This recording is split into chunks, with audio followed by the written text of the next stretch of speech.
इसके बाद अब हम यहाँ पर ये स्टार्ट करेंगे पल्मोनरी हाइपरटेंशन। अब इसमें यहाँ पर आपने यहाँ पर ये देखना है कि नाम ही आपको बता रहा है यहाँ पर क्या होगी, यहाँ पर हाइपरटेंशन होगी, और वो कहाँ पर होगी, पल्मोनरी सर्कुलेशन में। यहाँ पर क्या होगा, ये जो पल्मोनरी आर्टरी होगी उसके अंदर जो प्रेशर है ये आपका एलिवेटेड होगा, और ये होगा यहाँ पर more than 20 mmHg at rest. अच्छा, नॉर्मली क्या होता है, नॉर्मली अगर आप देखेंगे ना यहाँ पर ये पल्मोनरी आर्टरी प्रेशर वो नॉर्मली होता है यहाँ पर ये 10 to 14 mmHg। अगर तो यहाँ पर ये 20 से ज़्यादा हो रहा है, कुछ बुक्स में आप देखेंगे तो वहाँ पर ये 25 भी लिखा हुआ है, अगर तो ये यहाँ पर ये इंक्रीज होगा मोर देन 20 या फिर मोर देन 25 होगा तो ये आपको यहाँ पर शो करेगा यहाँ पर ये पल्मोनरी हाइपरटेंशन। अब इसमें यहाँ पर आपने एक चीज़ देखनी है, अगर यहाँ पर ये कॉजेज की बात करेंगे ना पल्मोनरी हाइपरटेंशन की, तो इसको समझने के लिए आपने थोड़ा सा यहाँ पर ना ये ग्राफ को समझना है। फॉर एग्जाम्पल ये मैं आपको यहाँ पर बना के दिखा रहा हूँ राइट साइड ऑफ हार्ट। अब इसके बाद क्या होगा, यहाँ से जो ब्लड है ये आपके यहाँ से निकलेगा और ये जाएगा यहाँ से आपकी जो है ना ये आपकी ये जाएगा यहाँ पर ये लंग्स के अंदर। राइट साइड से जो ब्लड है वो कहाँ पर जाएगा, आपका जो डीऑक्सीजनेटेड ब्लड है ये आपका जाएगा यहाँ पर ये लंग्स के अंदर, और लंग्स में जाने के बाद यहाँ पर इसकी होगी ऑक्सीजनेशन, और ऑक्सीजनेशन होने के बाद ये जो ब्लड है ये आपका शिफ्ट होगा कहाँ पर,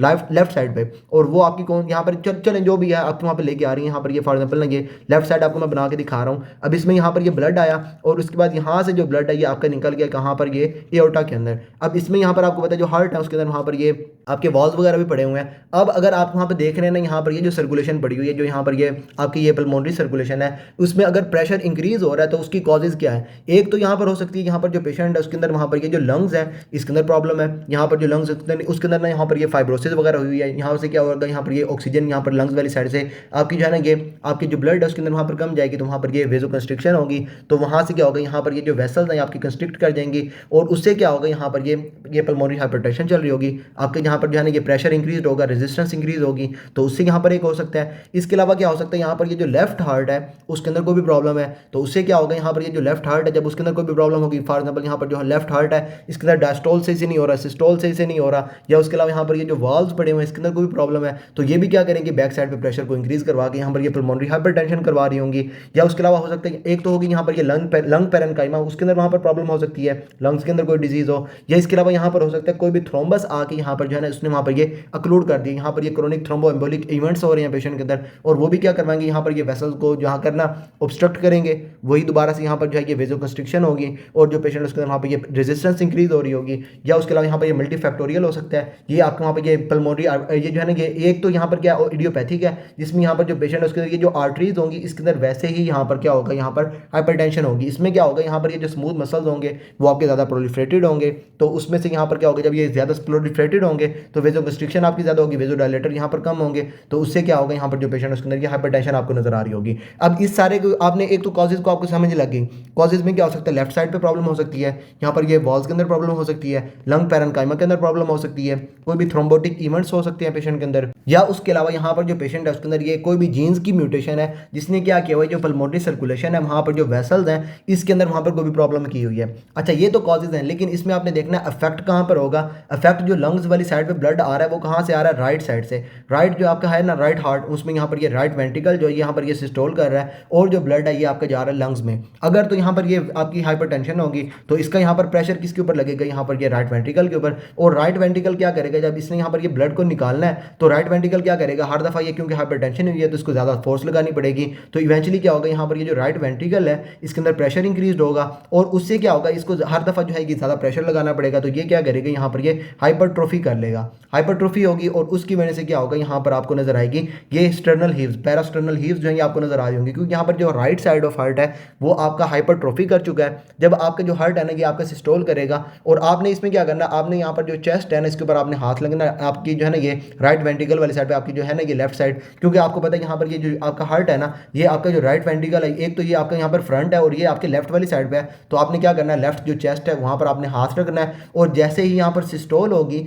सिस्टोल से क्या होगा, यहाँ पर आपका जो हार्ट है ये जो आपका हार्ट आपका हाथ है ना वो आपका अपलिफ्ट हो रहा होगा, तो इसको हम क्या कहते हैं, यहाँ पर ये पैरास्टर्नल हीव्स ये आपको नजर आ रही होंगी because of right ventricular hypertrophy. तो यहाँ पर सिंपल क्या होगा, यहाँ पर ये जो है ना ये पल्मोनरी आर्टेरियल प्रेशर जो ये आपका इंक्रीज होगा एट रेस्ट, और उससे क्या होगा, यहाँ पर जो वेसल्स आएंगे आपके जो है ना ये ठीक होना शुरू हो जाएंगे, आर्टेरियोस्क्लेरोसिस आपको नजर आएगी, उसके बाद यहाँ पर ये मीडियल हाइपरट्रोफी आपको नजर आएगी, इंटीमा जो आपकी होगी वेसल्स की पल्मोनरी आर्टरीज की उसके अंदर वहाँ पर ये फाइब्रोसिस हो रही होगी, और उसके बाद यहाँ पर ये आपको नजर आएंगी प्लेक्सिफॉर्म लीजन्स, ये आपने एक पिक्चर निकाल लेनी है, वहाँ से आपको ये प्लेक्सिफॉर्म लीजन्स जो है आपको नजर आ जाएंगी। अब इसके बाद ना यहाँ पर क्या होगा, यहाँ पर जो पेशेंट है उसके अंदर ये पल्मोनरी वेस्कुलर जो प्रेशर है, रेजिस्टेंस जो है ये आपकी इंक्रीज हो रही है, ये क्या करेगी, जो राइट वेंट्रिकल है उसके ऊपर प्रेशर को इंक्रीज लगाएगी, राइट वेंट्रिकल ज़्यादा प्रेशर के साथ काम कर रहा होगा और उससे क्या होगा, यहाँ पर हाइपरट्रोफी होगी और उसमें यहाँ पर आपको जो पेशेंट है ना उसके अंदर आपको ये पैरास्टर्नल हीव्स नजर आ रही होंगी। एग्जामिनेशन के ऊपर आप हाथ रखेंगे तो आपका हार्ट जो है, आपका जो सॉरी हाथ है ना वो आपका अपलिफ्ट हो रहा होगा ड्यूरिंग सिस्टोल, और उसके बाद यहाँ पर ये इवेंचुअली जो पेशेंट है हाइपरट्रोफी से आपके जो पेशेंट है आपके जा सकता है यहाँ पर ये राइट वेंट्रिकुलर फेलियर की तरफ। अब इसके बाद यहाँ पर हम ये स्टार्ट करेंगे इटियोलॉजीज को। इसमें यहाँ पर सबसे पहले आ जाती है यहाँ पर ये पल्मोनरी आर्टरी हाइपरटेंशन, ये आपकी क्या यहाँ पर ये ग्रुप 1 है और इसमें क्या होगा, यहाँ पर कोई भी जीन्स के अंदर म्यूटेशन होगी जो क्या करवाएगी, जो पेशेंट है उसके अंदर वहाँ पर ये पल्मोनरी आर्टरी हाइपरटेंशन करवा रही होगी। एक तो यहाँ पर जीन्स की म्यूटेशन है, उसमें आपने देखना है यहाँ पर ये जो BMPR जीन है, BMPR2 जीन, ये आपको वहाँ पर ये जो है ना इसके अंदर म्यूटेशन होगी। और नॉर्मली इसका काम क्या होता है, इसने यहाँ पर जो स्मूथ मसल्स होते हैं उसकी वहाँ पर जो प्रोलिफ्रेशन है इसको इसने करवाना होता है इनहिबिट। अब जब आपका जो पेशेंट है उसके अंदर ये हो जाएगी म्यूटेशन तो ये इनहिबिशन से नहीं होगी, स्मूथ मसल ज़्यादा प्रोलिफरेट कर रहे होंगे और उससे क्या होगा, यहाँ पर जो पेशेंट है उसके अंदर आपको ये हाइपरटेंशन आपको नजर आ रही होगी, स्मूथ मसल आपके ज़्यादा प्रोलिफरेटेड होंगे। इसमें कॉजेज जो है यहाँ पर ये ओपन इडियोपैथिक है और उसके बाद यहाँ पर जो फीमेल्स हैं आपकी ज़्यादा सफर करती हैं एज कम्पेयर टू मेल्स, और उसके बाद यहाँ पर ये वाला हो गया। अब इसके बाद यहाँ पर जो पेशेंट उसके अंदर आपको ये पुअर प्रोग्नोसिस नजर आएगा और उसके बाद यहाँ पर ये पल्मोनरी वेस्कुलेचर ये एंडोथेलियल डिस्फंक्शन जो है ये रिजल्ट करेगा इन इंक्रीज वेजोकंस्ट्रिक्टर्स एंड ये डिक्रीज वेजोडायलेटर्स। यहाँ पर ये एंडोथिलिन्स वगैरह जो आपको वहाँ पे वेजोकंस्ट्रिक्शन करवाती हैं आपके ज़्यादा होंगे और ये जो वेजोडायलेटर्स वगैरह ये आपके वहाँ पे ज़्यादा जो है ना ये लेस काम कर रहे होंगे। अब इसके बाद यहाँ पर जो पेशेंट है उसके अंदर ये अदर कॉजेज में आपकी यहाँ पर ये ड्रग्स आ सकती हैं, इसमें यहाँ पर ये एम्फेटामिन होगी, उसके बाद यहाँ पर ये कोकेन हो गई, कनेक्टिव टिश्यू डिजीजेज हो सकती हैं, यहाँ पर ये आपकी यहाँ पर जो है ये एलर-डेलन सिंड्रोम हो गया, मार्फन सिंड्रोम वगैरह हो गया। इसके बाद जो पेशेंट उसके अंदर वहाँ पर ये HIV इन्फेक्शन हो सकती है, पोर्टल हाइपरटेंशन हो सकती है, पेशेंट के अंदर वहाँ पर ये कंजेनिटल हार्ट डिजीज हो सकती है, या उसके अलावा यहाँ पर जो पेशेंट है उसके अंदर ये शिस्टोसोमियासिस ये पैरासिटिक इन्फेक्शन है, ये इसको यहाँ पर क्या कहते हैं, यहाँ पर ये जो शिस्टोसोमिया है ना इसको हम कहते हैं ब्लड फ्लू, ये भी आपका जो पेशेंट है उसके अंदर वहाँ पर ये पल्मोनरी हाइपरटेंशन करवा सकता है। अब इसके बाद जो ग्रुप 2 है, ग्रुप 2 में यहाँ पर ये लेफ्ट हार्ट जो है उसके अंदर वहाँ पर कोई भी डिजीज होगी, सिस्टोलिक डिस्फंक्शन हो सकता है, डायस्टोलिक डिस्फंक्शन हो सकता है, या उसके अलावा यहाँ पर जो आपके वॉल्व्स पड़े हुए हैं उसके अंदर आपकी कोई भी प्रॉब्लम हो सकती है।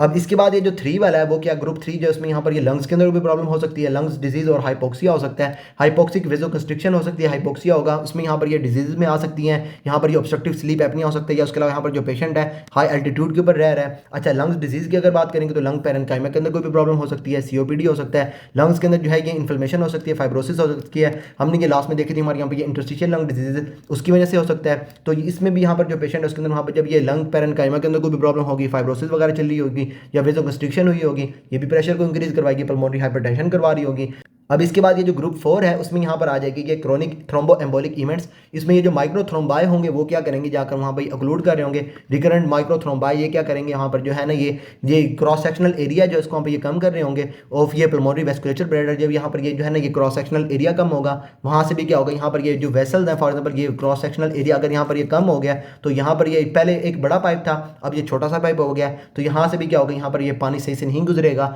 और उसमें से यहाँ पर ये क्योंकि ब्लड जो है वहाँ पर आपकी जो ब्लड वेसल उसमें तो आपको वहाँ पे ये ब्लड जा रहा है ना, तो उसमें यहाँ पर ये जो ब्लड है इसको वहाँ पे ये पीछे की तरफ फोर्स लगेगा, तो यहाँ पर ये राइट वेंट्रिकल आपकी जो है ना ये पल्मोनरी हाइपरटेंशन आपको नजर आ रही होगी। और उसके बाद ये जो ग्रुप 5 है इसमें यहाँ पर ये मल्टीफैक्टोरियल, इसमें यहाँ पर ये हेमाटोलॉजी कोई कॉज हो सकती है, can include causes include haematology, उसके बाद यहाँ पर ये सिस्टेमिक कोई डिजीज होगी, मेटाबॉलिक कोई डिजीज होगी अलॉन्ग विद कंप्रेशन ऑफ ये पल्मोनरी वेस्कुलेचर बाय अ ट्यूमर। तो ये सारी होगी हमारे यहाँ पर ये पल्मोनरी हाइपरटेंशन के अंदर। तो बाकी आपने सिंपल इसके अंदर ये देख लेना, यहाँ पर ये जो प्रेशर है ये आपका इंक्रीज होगा और उससे यहाँ पर जो वेसल्स आएंगे आपको वहाँ पर इसके अंदर प्रॉब्लम हो रही होगी, और उसके बाद यहाँ पर जो है ना ये राइट वेंट्रिकुलर हाइपरट्रोफी हो रही होगी और उसके जो पेशेंट है उसके अंदर वहाँ पर ये पैरास्टर्नल हीव आपको नजर आ रही होगी, इवेंचुअली जो पेशेंट है आपके जा रहा होगा यहाँ पर ये राइट वेंट्रिकुलर हाइपरट्रोफी की तरफ। और उसके बाद कॉजेज में यहाँ पर ये लेफ्ट हार्ट के अंदर कोई प्रॉब्लम हो सकती है, लंग्स के अंदर कोई भी प्रॉब्लम हो सकती है। ग्रुपिंग आपने इसके अंदर ऐसे ही याद रख लेनी है और बाकी इसके अंदर यही है। ऐसा करते हैं इस वीडियो को यहीं पर स्टॉप करते हैं, फर्दर आपको इसके अंदर कोई भी प्रॉब्लम हो then you can ask me, and till then अल्लाह हाफिज़।